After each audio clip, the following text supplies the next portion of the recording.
Relativamente à prestação de contas de 2016, passaria a referir o seguinte. A prestação de contas que agora se apresenta resulta da execução do orçamento aprovado para 2016 e das respectivas modificações cujos objetivos estratégicos assentaram no desenvolvimento de 3 pilares: o social, o económico e o cultural. Traduziu-se assim, uma vez mais, o cumprimento do programa autárquico para o presente mandato, sem contudo descurar-se o controle da dívida global, a seletividade da despesa e o rigor nas contas municipais.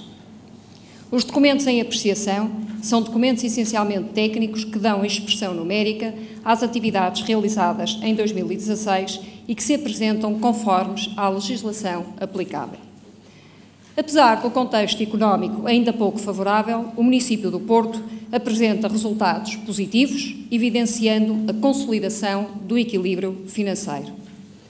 Em termos globais, o orçamento de 264,9 milhões de euros teve uma concretização de 285,4 milhões de euros, no que respeita à receita liquidada, e de 272,8 milhões de euros em termos de receita cobrada, com uma taxa de execução de 107,7% e de 103%, respectivamente.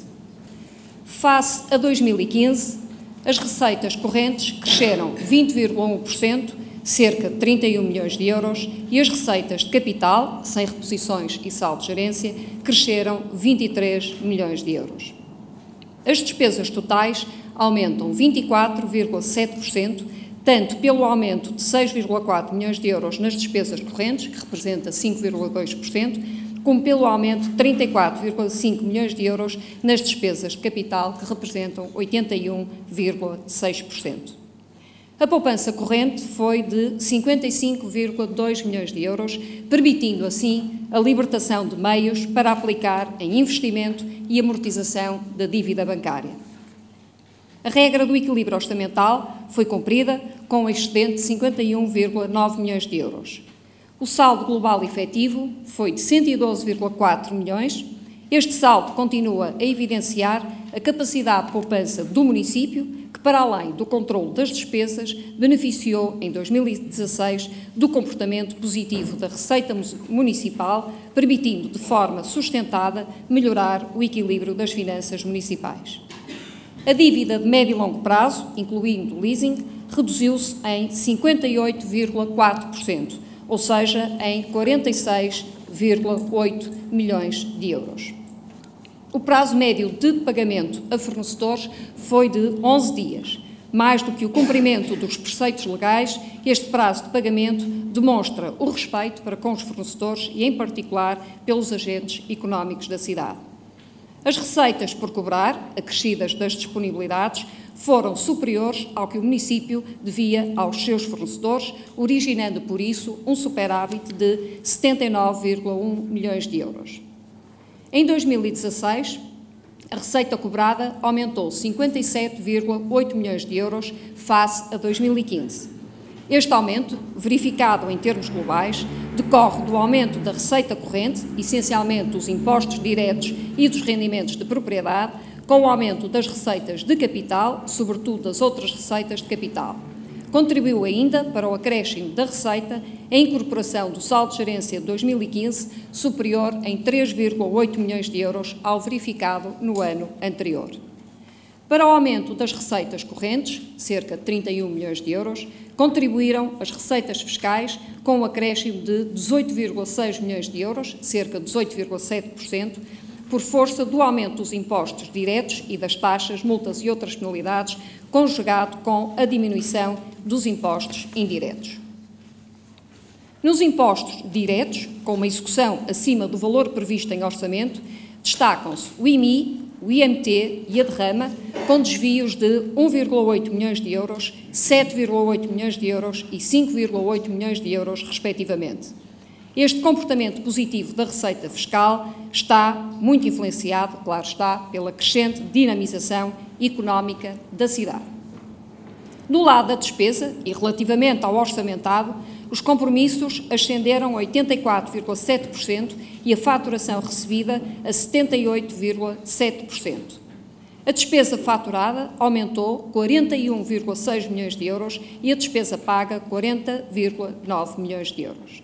Da diferença entre a despesa faturada e a despesa paga, resultou uma dívida a fornecedores de 1,7 milhões de euros a transitar para 2017. Quando comparado com 2015, verifica-se que a despesa corrente paga aumentou 5,2%, pelo efeito do aumento das despesas com pessoal, aquisição de bens e serviços, juros e outros encargos e outras despesas correntes, conjugado com a redução das transferências correntes e dos subsídios. Nas despesas de capital pagas, o crescimento foi de 81,6% relativamente a 2015, para o que contribuíram as aquisições de bens de capital e os passivos financeiros, conjugado com a redução nas transferências de capital, nos ativos financeiros e nas outras despesas de capital. Na área dos recursos humanos, houve um acréscimo de 88 efetivos.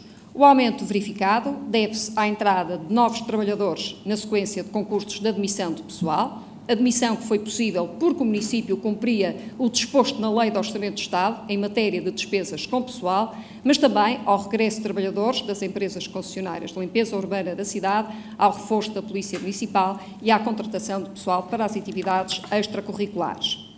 Na ótica patrimonial, para além do resultado líquido do exercício ter sido de 7,2 milhões de euros, releva-se a redução das dívidas a terceiros de médio e longo prazo, o aumento das disponibilidades e a redução do passivo.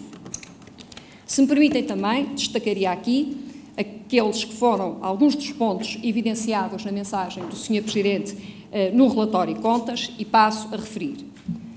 Primeiro, o reconhecimento por parte do Estado dos direitos que o município do Porto possuía a propósito do património da STCP e do aeroporto do Porto, o qual assume um impacto significativo e concreto, não apenas nas contas do município, mas na sua própria dignidade política e na qualidade de vida dos cidadãos.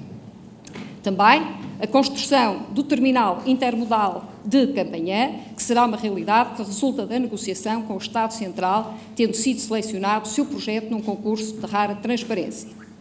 Também a resolução de alguns diferentes, colaboração assim com municípios vizinhos, tendo-se concluído o processo da Ponte do Infante, também um consenso relativamente à circunvalação e às margens do Douro e o início da intervenção ambiental no Rio Tinto.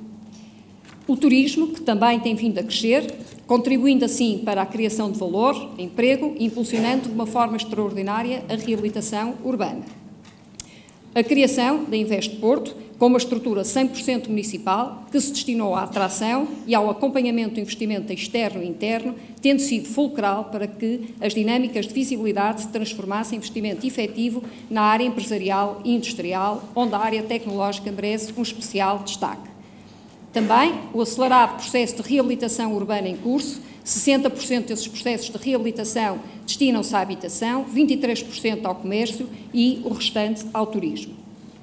Foram instalados importantes centros de desenvolvimento tecnológico e grandes investidores nacionais optam também hoje pela criação de condomínios empresariais especializados na cidade. Os investimentos realizados na área social, garantindo a mais de 11 mil famílias habitação digna e reabilitada, são enormes e consumiram também estes investimentos uma parte representativa do orçamento. Implementação de uma nova política complementar de ajuda às famílias necessitadas e em risco de perderem as suas casas através do Fundo de Emergência Social. Uma nova política de aquisição do património no centro histórico da cidade, utilizando o preceito legal do direito de preferência. Destaca-se aqui também a prática de uma política cultural cada vez mais inclusiva, expandida e popular. O próprio espaço público, que é a área que consome, por definição, uma grande parte do orçamento municipal, seja a parte que está destinada ao ambiente, incluindo a limpeza urbana, seja a parte destinada à gestão de trânsito, estacionamento e obras públicas. O aumento da receita de estacionamento por via da concretização de uma concessão de estacionamento à superfície, e com esta receita tem sido possível ao Executivo investir na reabilitação e repavimentação das vias estruturantes da cidade, processo que agora está praticamente completo. Destaco aqui também o facto de, após um processo participado de reflexão e debate público, a Câmara do Porto é a primeira a aplicar regras relativas ao transporte turístico, protegendo as zonas de maior pressão turística e a qualidade de vida dos moradores. A gestão de tráfego, que também merece especial destaque, pois acaba por entroncar na questão do estacionamento e na gestão do espaço público. 2016 foi o ano do investimento no novo Centro de Gestão Integrado, onde se coordenam e monitorizam todas as incidências de segurança, proteção civil e de mobilidade. Foram efetuados investimentos na recuperação de parques públicos e na instalação de 15 novos parques infantis, distribuídos por todas as freguesias, ajudando assim a resolver um déficit que tínhamos na cidade. Na área da educação, em 2016, a autarquia voltou a aumentar os seus investimentos no parque escolar. O desporto foi igualmente um ano de importantes investimentos por parte da autarquia, seguindo desde logo uma política de aproveitamento de equipamentos já existentes, os próprios protocolos que a Câmara fez com instituições como o Inatel, Faculdade de Desporto, etc. Foram lançadas importantes obras e projetos. Restauro e modernização do mercado de Bilhão, aproveitamento do património que representa o Matador de Campanhã, a concessão do Museu Miró, o Cinema Batalha, a construção de terminal intermodal de Campanhã, o projeto em si que já aqui referi, e a reabilitação do pavilhão Rosa Mota. Ou seja, apesar de todos os constrangimentos existentes, o município aumentou o seu investimento sem recurso a fundos comunitários. Tal como referi, a prestação de contas que aqui hoje se faz traduz o cumprimento do programa autárquico, sem descurar o controle da dívida pública global, a seletividade da despesa e o rigor nas contas municipais. Em suma, e concluindo, o relatório de contas que agora se submete à apreciação e aprovação desta Assembleia evidencia o cumprimento dos propósitos inscritos no Orçamento Municipal de 2016, evidencia a clara melhoria do equilíbrio financeiro do município e sublinha um dos desígnios a que nos propusemos: apresentar as contas à Malda do Porto. Muito obrigada, Sr. Presidente.